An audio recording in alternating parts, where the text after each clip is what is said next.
Na aula de hoje, a gente vai falar sobre a regulação do metabolismo de glicogênio. Como é que o nosso corpo sabe quando é a hora de armazenar carboidratos? Como é que o nosso corpo sabe quando é a hora de quebrar carboidratos? Você que ainda não entendeu como funciona a regulação alostérica e como o nosso corpo consegue detectar o que é que está precisando fazer, quando é que um processo precisa ser freado, quando é que um processo precisa ser acelerado, você que ainda não entendeu essa parte de regulação, essa é a aula para entender. A glicogênio fosforilase, que é a enzima que a gente vai começar estudando, ela foi uma das primeiras a serem estudadas nesse sentido. Os caras conseguiram lá fazer um método para ver o que era que acontecia durante a ação dela, como ela era regulada, como o nosso corpo controla a atividade dela. E aí essa aula é rica em informação sobre regulação de processos. Se você ainda não pegou regulação alostérica, a regulação hormonal, como é que funciona, essa é a aula para você pegar. Vamos começar então com a glicogênio fosforilase. Se você lembra da aula passada, tem que lembrar, né? Pera aí, meu amigo. Então, na aula passada a gente falou que ela é a responsável por quebrar as ligações entre as unidades de carboidrato do glicogênio. O glicogênio é uma cadeia de carboidratos. A glicogênio fosforilase, ela vai lá e quebra essas ligações quando você está precisando usar esse estoque. E a glicogênio fosforilase, ela tem duas formas, a forma A e a forma B. A forma A é a mais ativa e a forma B é a menos ativa. Então, tudo depende de como o nosso corpo vai converter a forma B em forma A, quando ele estiver precisando usar carboidrato, ou converter novamente a forma A em forma B, quando ele não estiver precisando usar carboidrato, quando ele estiver precisando, na verdade, armazenar, que é quando tem demais. Eu quero que você entenda o seguinte princípio: se tem energia demais no seu corpo, se existem sinalizadores, não é nem obrigado você ter energia demais. Você pode estar passando fome. Se você comer uma coisa com alto índice glicêmico, seu corpo já vai entender que tem energia demais circulando e já vai começar a armazenar glicogênio. Vai haver glicogêniogênese. Mas então, se tem energia demais no seu corpo, ele precisa guardar essa energia. Se tem energia faltando, ele precisa usar os estoques de glicogênio, de gordura. A gente vai ver mais para frente como é que é a mobilização dos estoques de gordura. Essa aula aqui é sobre glicogênio. Então, lembra disso. Tem energia demais, vai armazenar. Tem energia de menos, vai usar os estoques. E quando é que a gente tem energia de menos? Entre as refeições, ou seja, no momento em que você está com fome. Então, você almoçou agora, sei lá, você está fazendo uma dieta e só vai comer daqui a 4 horas. Esse intervalo aí, essas 4 horas, vai ser o seu jejum, o seu intervalo de jejum. E é provavelmente entre essas refeições que você vai ter os índices de glicose baixando, principalmente se você estiver ativo, se você estiver, sei lá, praticando atividade ou esforço mental, você vai estar com a glicose baixa e o seu corpo vai perceber isso e ele vai mobilizar os estoques. Então, como é que ele regula isso? Como é que ele diz, eita, tá na hora de ativar a glicogênio fosforilase na formativa dela. Eita, tá na hora de ativar a glicogênio sintase, que vai ser para armazenar glicogênio, para armazenar carboidrato. Então, como é que ele regula isso? Vamos ver agora. Então, nós temos ali a glicogênio fosforilase forma B, que é a menos ativa, e a forma A. A gente tem que entender, então, como a forma B menos ativa é convertida na forma A no momento de jejum, ou seja, no momento em que você está precisando de glicogênio. Não é obrigado a ser só no momento de jejum, viu? Você pode estar alimentado e mesmo assim a glicogênio fosforilase ser ativada. Em que situação? Numa situação de você estar malhando, por exemplo, fazendo um grande esforço muscular. Por quê? O músculo, a glicogênio fosforilase B, a forma menos ativa, No fígado, ela é totalmente inativa quando quando você não está com os níveis baixos de glicose. Só que no músculo ela é menos ativa, mas ela ainda está funcionando. Por quê? Porque o músculo não pode simplesmente desligar, né? Que se você precisar dele de repente, ele tem que estar pronto para agir. Então, quando você está malhando, a glicogênio fosforilase ela está agindo mesmo que você esteja num estado alimentado. Sua glicose pode estar alta porque você acabou de comer.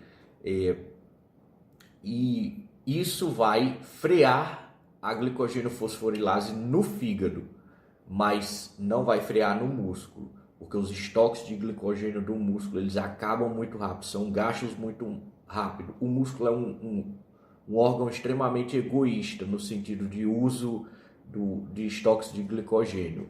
Tanto é que na aula passada eu falei para vocês que ele não libera esses estoques. O glicogênio do músculo só o músculo usa. Não tem essa do músculo mandar para a corrente sanguínea quando algum outro órgão está precisando. Justamente porque é um órgão que precisa trabalhar arduamente. Mas continuando, vamos ver como é que isso acontece. Então, tudo vai depender da adrenalina e do glucagon. A adrenalina vai agir em situações de luta ou fuga, ou seja, você está ativando essa situação quando você está praticando o exercício, seu corpo não sabe que você está malhando para ficar gostoso, seu corpo acredita que você está lutando pela sua vida, então ele vai liberar a adrenalina. E o glucagon vai ser o hormônio do jejum, o hormônio que é liberado pelo pâncreas quando seus níveis de glicose estão baixos. Ele vai liberar o glucagon para que você comece a usar os seus estoques de glicogênio para obter glicose, já que você não está alimentado. Temos uma aula aí que explica um pouco sobre a insulina, que é o hormônio do estado alimentar. É uma aula sobre diabetes. Ainda não falamos sobre glucagon, porque assim, no livro do Leniger, ele tem uma seção toda destinada à regulação hormonal do metabolismo. Só que para você ver regulação hormonal do metabolismo, você tem que entender o metabolismo primeiro. E a gente está ainda nos carboidratos, ou seja, estamos um pouco longe de entender completamente o metabolismo. Então vamos continuar aí, ver como a glicogênio fosforilase menos ativa, ou seja, a B é convertida na sua forma ativa. Então, a adrenalina ela vai agir principalmente na célula muscular, pelo menos nesse caso aqui que a gente está vendo sobre a regulação da glicogênio fosforilase, que é a enzima que vai quebrar glicogênio. E o glucagon no hepatócito, já que ele vai agir, os hormônios do pâncreas vão agir em conjunto com o fígado para regular os nossos níveis de glicose. Então, a adrenalina está ali agindo na célula muscular, tem lá receptores específicos para ela, e o hepatócito no fígado está recebendo o glucagon através de receptores específicos. Quando esses receptores são ativados, eles vão ativar uma proteína chamada GTPGS-alfa. Por enquanto, não precisa memorizar isso aqui, só saiba que eles ativam essa... É assim, eles vão ativar o que a gente chama de cascata de resposta. O que é uma cascata? É quando você tem a ativação de várias coisas em seguida. Tipo cascata, vem de cachoeira. Você está ativando uma coisa que ativa outra, que ativa outra. Inclusive, peço perdão se alguém está sentindo sua inteligência ser subestimada aqui, mas eu tenho que explicar, porque algumas pessoas vão assistir isso sem background. Então, depois da adrenalina na célula muscular e o glucagon no hepatócito ativarem receptores específicos, vai haver a ativação dessa proteína GTPGS-alfa. Essa proteína vai ativar, segundo os mensageiros, e a gente tem a ativação do AMP. Esse AMP vai ativar uma enzima chamada PKA. A PKA, ela vai ativar uma enzima chamada fosforilase B quinase. A fosforilase B quinase é a responsável por transformar a forma menos ativa da glicogênio fosforilase na forma ativa. Entendi nada, muito complicado. Calma. O que você precisa saber é que a adrenalina e o glucagon, devido aos motivos que eu já expliquei, a célula muscular precisa trabalhar, liberar adrenalina. O glucagon age no estado de jejum, porque seu nível de glicose está baixo e precisa liberar a glicose, ou seja, precisa quebrar os estoques. Eles vão ativar uma cascata de sinalização que vai resultar na ativação da PKA. Eu quero que você lembre dessa PKA, porque ela tem algumas funções importantes. Essa PKA vai ativar a fosforilase B quinase, e essa fosforilase B quinase é a enzima responsável por transformar a glicogênio fosforilase da sua forma menos ativa para a sua forma ativa. Então lembra, as enzimas elas têm os nomes dela de acordo com a função. A fosforilase B quinase, ela tem esse nome porque ela transforma a glicogênio fosforilase B, que é a forma menos ativa, na forma ativa. E como ela faz isso? Ela faz isso adicionando fosfato, fosforilando. Você vai ver o seguinte, ao longo desse negócio de regulação, algumas enzimas elas se ativam quando você fosforila ela. Outras elas ficam, na verdade, inativas quando você fosforila ela. Lembra que tudo isso aqui é uma questão de ligações químicas e relações fisioquímicas entre as moléculas. Então, às vezes, quando você fosforila uma enzima, você está ativando ela vai conseguir realizar a sua função. E às vezes, quando você desfosforila, é que ela vai realizar a função dela. A gente vai já ver um exemplo. Mas, enfim, a glicogênio fosforilase na forma ativa, ela é fosforilada. E quem coloca esses fosfatos nela é a fosforilase B quinase, que só é ativada, a gente está fazendo o caminho inverso, que só é ativada pela PKA, e essa PKA é ativada por uma cascata que começou com a ação da adrenalina e do glucagon. Então, essa é a cascata de ativação da glicogênio fosforilase. Nesse ponto aqui, lá embaixo, no ponto mais baixo, a glicogênio fosforilase na forma ativa, você está efetivamente quebrando seus estoques de glicogênio para utilizar. Tudo isso começou lá na adrenalina e no glucagon. Outros fatores vão ser responsáveis por ajudar ou atrapalhar essa reação. O cálcio e o AMP, eles vão estimular esse processo, eles vão estimular a fosforilase B quinase. Por que é que eles estimulam? Bem, o cálcio, eu falei para vocês que ele está presente lá na contração muscular. A gente tem uma aula aí sobre funções proteicas, a célula muscular, e lá eu explico a função do cálcio na contração muscular.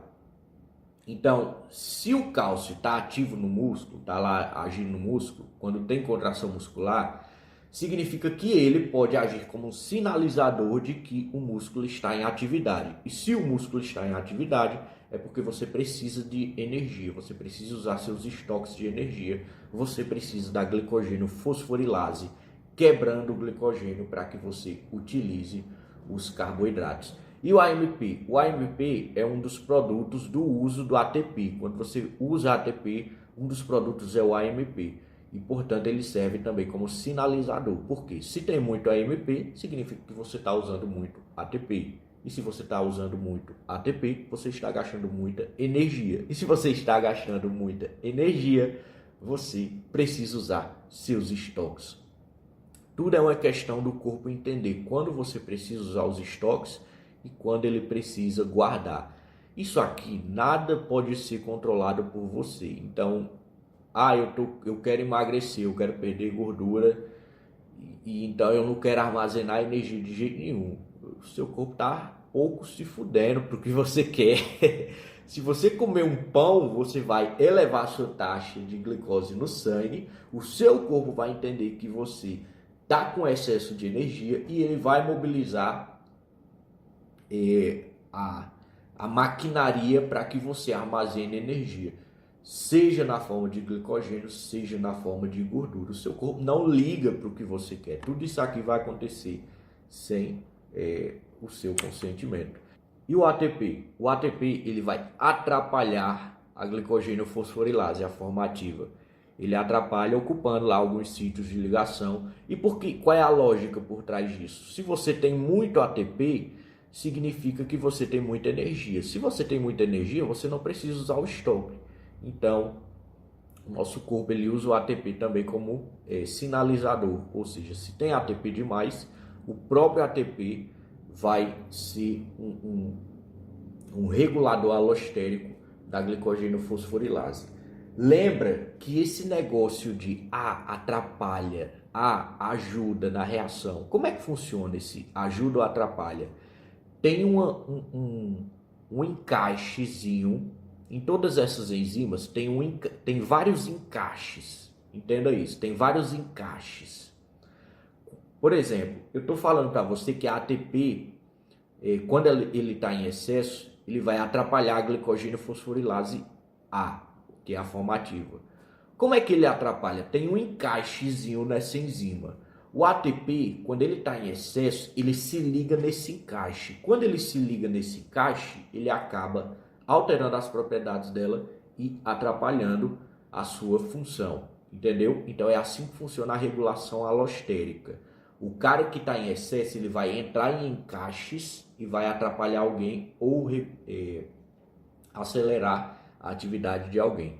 Nesse caso aqui, o cálcio e o AMP eles vão ajudar na reação e o ATP vai atrapalhar. São reguladores alostéricos desse processo.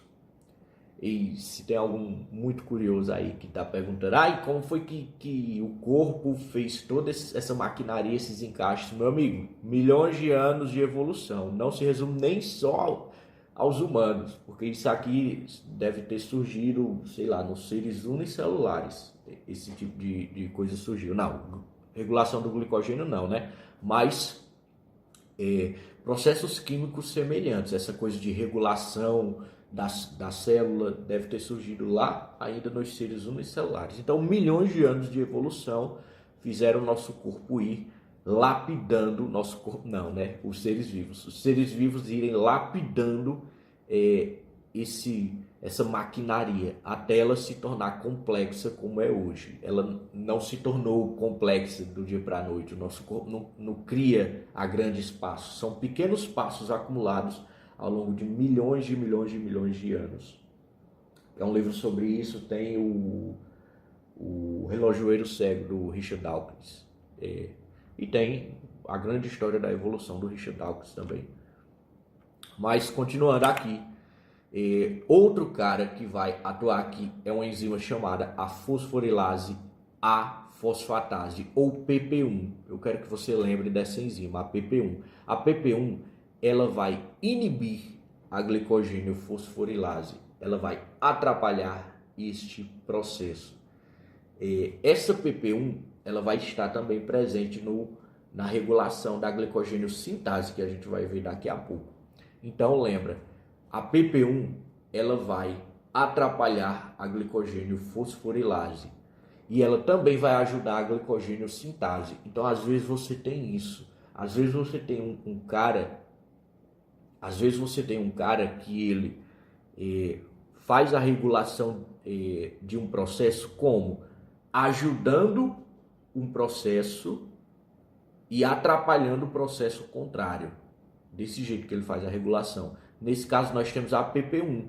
A PP1 ela atrapalha a glicogênio fosforilase, que é a enzima que quebra o glicogênio, e ela ajuda a glicogênio sintase, que é a enzima que armazena o glicogênio, que aumenta as cadeias do glicogênio.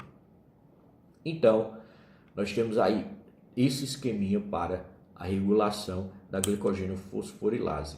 A PP1 ela vai atuar especificamente retirando os fosfatos da glicogênio fosforilase. E eu falei para vocês que a formativa ela precisa dos fosfatos. A PP1 vai lá e retira esses fosfatos para fosforilar outros caras. Então, esse é o esqueminha do Lehninger. Olha como está mais fácil de entender agora, depois daquele meu esquema simplificado. Nós temos aí a fosforilase B, a forma menos ativa, e a fosforilase A embaixo, a forma mais ativa. Nota que ele está circulando os fosfatos, para mostrar a você, ele é a forma mais ativa porque ela tem os fosfatos, tá vendo? Os fosfatos circulados, fosfato P, viu? Que vem de fosfato, que é a forma como escreve no inglês. Então tá vendo lá o P e da tabela periódica também, né? Tá vendo lá o P? Então a forma ativa, ela tem os fosfatos ali.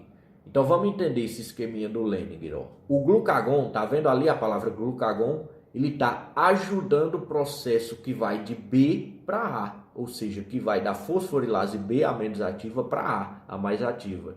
Como é que eu sei que ele está ajudando? Porque o Lehninger ele coloca esse triângulo verde aí quando é um processo de auxílio, um auxílio daquela reação. O glucagon ele está estimulando a transformação da fosforilase B em A, na forma ativa. E a adrenalina também. A adrenalina ela também está agindo em conjunto com o cálcio e o AMP, que a gente viu. Então todos esses caras estão ajudando a fosforilase B menos ativa a se tornar a fosforilase A mais ativa.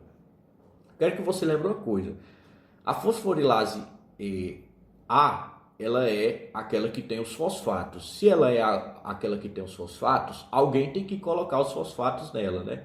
Quem é que coloca? A fosforilase A fosfatase. Lá vai.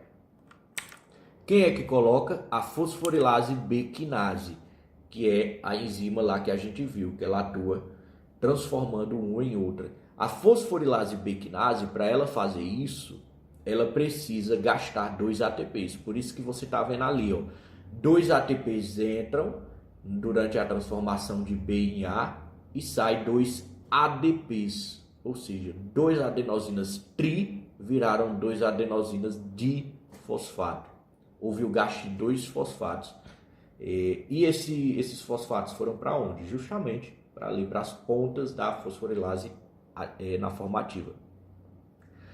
E quem é que realiza o processo contrário, transformando A em B, é a fosforilase A fosfatase, a PP1. A PP1 falei para vocês que ela atrapalha isso, ou seja, ela vai pegar de novo esses fosfatos e transformar a fosforilase A em fosforilase B, que é a forma menos ativa. Isso é um esquema muito maior da cascata de sinalização que eu falei para vocês. Olha lá, a adrenalina e o glucagon começam ativando a proteína G, tal. Aí essa proteína G vai ativar o AMP cíclico, esse AMP cíclico vai ativar a PKA. A PKA vai ativar a fosforilase B quinase. A fosforilase B quinase, ela vai ativar, transformar, na verdade, a glicogênio fosforilase B, que é a forma inativa, na forma ativa, ou seja, o glicogênio fosforilase A. E o que é que essa glicogênio fosforilase faz? A gente viu na aula passada. Ela quebra o glicogênio, transformando em glicose 1-fosfato. Essa glicose 1-fosfato, ela precisa ser transformada em glicose 6-fosfato. Isso daí está na aula passada, viu essa parte de como é que ocorre a quebra. Aqui a gente está entendendo como regular o cara que quebra, mas como ocorre a quebra é na aula passada. E aí você está vendo ali que ele colocou também os caras que auxiliam na reação. Então você está vendo ali o cálcio auxiliando a ação da fosforilase B quinase e o AMP também auxiliando a ação da glicogênio fosforilase. Essa é a regulação da glicogênio fosforilase. Essa é a regulação, essa é a forma que o nosso corpo tem para ativar a quebra do glicogênio. Tem outra coisa que eu quero que vocês vejam, que é o seguinte, isso aqui é para você entender de vez a regulação alostérica. A fosforilase A, ela tem, eu falei para vocês que ela tem vários encaixes. Esses encaixes, um deles, isso aqui é no fígado, viu? No fígado, alguns encaixes da fosforilase A são de glicose. Por quê? Lembra o seguinte, O fígado, ele precisa detectar quando você está com baixos níveis de glicose para ele quebrar o glicogênio e liberar no sangue para o uso de quem está precisando.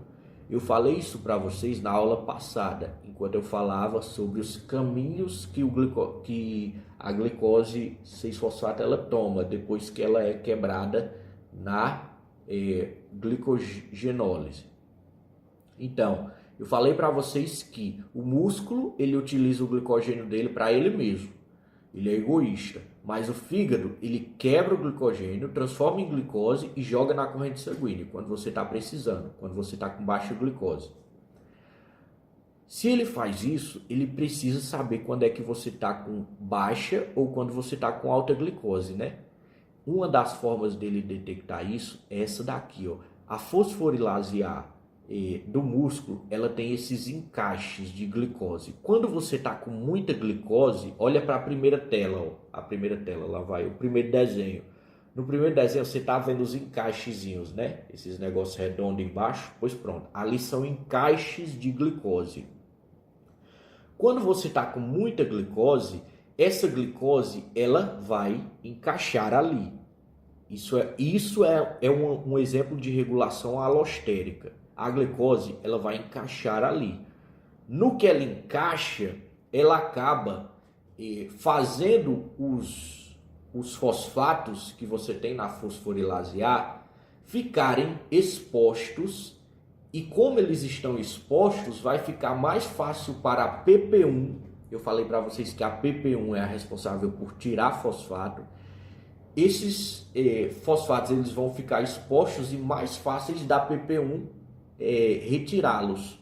Então o que vai acontecer é que a PP1 vai lá e vai conseguir tirar facilmente esses fosfatos, e como ela tirou os fosfatos, essa fosforilase vai se transformar na fosforilase inativa, que é a fosforilase B. Então olha aí, é assim que funciona a regulação alostérica. Tem o cantinho lá, aí o cara se liga, e no que ele se liga acontece alguma coisa lá, fisioquimicamente falando, que vai resultar em algum efeito. Nesse caso aqui, quando você tem glicose demais, a fosforilase A do fígado, que é a forma ativa, ela vai receber essa glicose nos encaixes alostéricos, e isso vai resultar na exposição dos fosfatos, e a PP1 vai tirar e ela vai se tornar a forma inativa. Por que isso é importante? Porque se você está com muita glicose, você não precisa estar quebrando o glicogênio. Então, isso é uma forma de inativar a fosforilase do fígado quando você tem muita glicose. E quando você tem pouca glicose? Se você tem pouca glicose, a glicose ela não vai estar se ligando nesses encaixes. Se ela não está se ligando nesses encaixes, a fosforilase A ela vai permanecer na forma ativa. Por quê? Porque não tem glicose ali para encaixar e expor os fosfatos para a PP1 tirar. Então, esse negócio pode parecer um pouco complicado para quem nunca viu, pode, mas isso aqui, cara, é o caldo supremo do conhecimento dessa matéria. É isso. Bioquímica é isso. Você entender o que é que está acontecendo. Você não é o cara que sabe que quando você come o pão, você eleva a glicose porque vai haver liberação de insulina. Não, isso é o básico. Isso é o básico. Qualquer pessoa sabe o básico. Um estudante de ensino médio sabe o básico. Você que é o cara da área, vai depender da sua área também, né? Então é dessa forma aí que o nosso fígado detecta se você tem muita glicose ou não, e aí ele acaba ativando ou desativando a glicose. O músculo, ele não tem esse sistema aí, viu, que você tá vendo? Então ele não tem esse sistema de detecção de glicose. Muita glicose no músculo não vai desativar a fosforilase, porque lembra, o músculo não pode desativar a fosforilase totalmente, porque a qualquer momento ele pode precisar trabalhar. Então ela fica menos ativa, mas ela não fica totalmente inativa.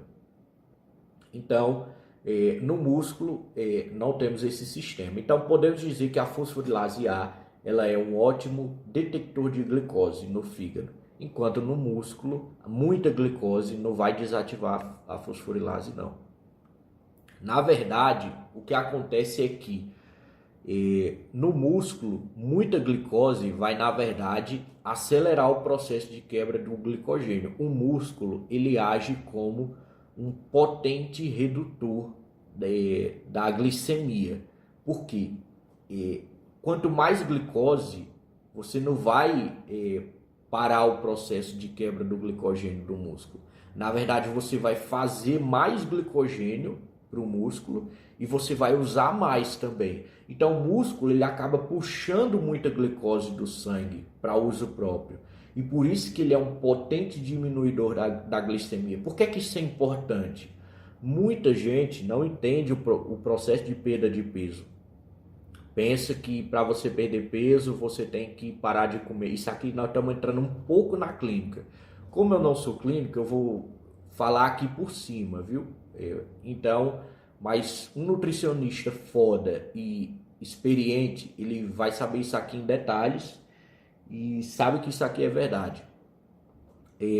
Então, muita gente, elas se iludem com eu quero perder peso, eu quero emagrecer, eu vou parar de comer e vou ficar magrelo, feioso, com o corpo esguio dos aliens de MIB. Não, não é isso. Para você emagrecer de forma saudável, você tem que ganhar músculo, porque o músculo ele vai puxar a glicose do seu sangue para o uso dele. É como se você tivesse um motor mais potente. O que é que compensa mais? Já viu o Leandro Twin fazendo essa comparação? Você ter um motorzinho que gasta pouco e você comer muito, muito, muito pouco, passar fome, ou você ter um motor que gasta muito e você comer normal, fazer uma dieta normal sem passar fome, mas como seu motor está gastando muito, você ainda sim vai emagrecer. Isso é a perda de peso saudável, que é com a musculação. Você treina, você ganha músculo, o músculo ele vai consumir muita glicose e como ele consome muita glicose, você vai acabar perdendo peso, justamente porque o seu músculo cresceu e está diminuindo a sua glicemia aos poucos. É um processo mais demorado, mas é mais recompensador do que você simplesmente fazer uma dieta doida para parar de comer e ficar esguio, magrelo, patético, fino e feio. Essa foi uma aula muito importante para você entender a regulação alostérica. Espero que você tenha compreendido. No livro do Leninger, esse assunto vai da página 620 até 623. Na próxima aula, nós vamos ver a regulação da glicogeniogênese, ou seja, como é que o nosso corpo controla a hora de aumentar a cadeia de glicogênio. Aqui foi como ele controla a quebra. Na próxima aula a gente vai ver como ele controla a formação da cadeia. E finalmente a gente vai ver gliconeogênese e fechamos o metabolismo dos carboidratos. Estamos quase acabando com os carboidratos, pessoal. Enfim, vá para a literatura, leia lá, são só 3 páginas para você entender melhor, para você ver tudo isso em detalhes, ver os esqueminhas do Leninger, tenta entender tudo. Bons estudos e até a próxima!